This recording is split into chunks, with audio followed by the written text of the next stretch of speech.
Hey guys, this is Shanda and you are watching MogulMediaTV.com. Someone that just brings you to a certain level that you would never expect for yourself. Also, too, you want someone that has a sense of family and a sense of respect. And you want someone that wants to achieve things in life. Like for me and my husband, we're constantly growing. Like if you were to look at us 10 years ago, you know, we had nothing, and to see us today is because we're constantly growing emotionally, physically, and financially.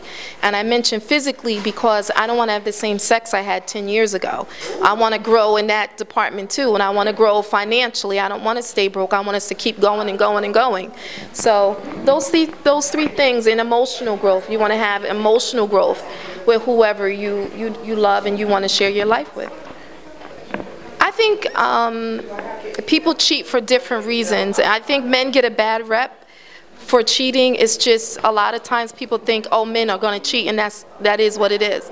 Men oftentimes, I feel, are missing something a lot of times in their relationships, and not that it's okay to why they cheat, but do men cheat because they emotionally love their woman? Yeah, but I think that they physically may crave another woman. And I think men are much easier at being able to separate church from state, if you know what I mean. They can easily separate the emotionality and the physicality.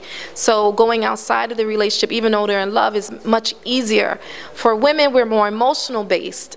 So it's much harder for us to do that. And I'm not saying that we don't, but I find that most times if a woman goes outside of her marriage, it's because she's really missing something emotionally.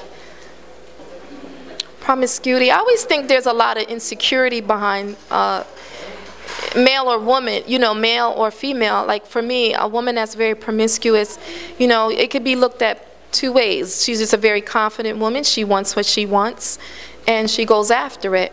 Or she's insecure, and the only thing that she has to depend on is her physical self, because she's not emotionally connected to who she is, and she's not there yet in terms of confidence and being more than a woman outside of just her breast and her behind. So, you know, promiscuity, people could look at it in two ways. It's just you know what you want and you go after it, or you have issues. So I guess it's just personal.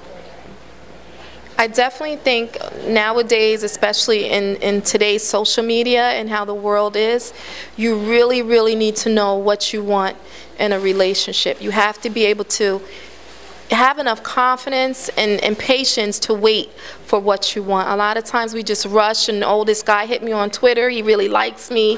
You know, he hit me on Facebook, he really likes me, I sent him pictures. You know, that's not a way to establish a relationship. You have to be in a person's face. You have to be around them. You have to see how they interact with their family, with their friends. Is he bringing you around his family and his friends? If you've been around him 6 months and you've never met nobody, that's a problem, and that's a red flag. So I think as a woman, most men will let you know how important you are in their lives based on their moves and how they act.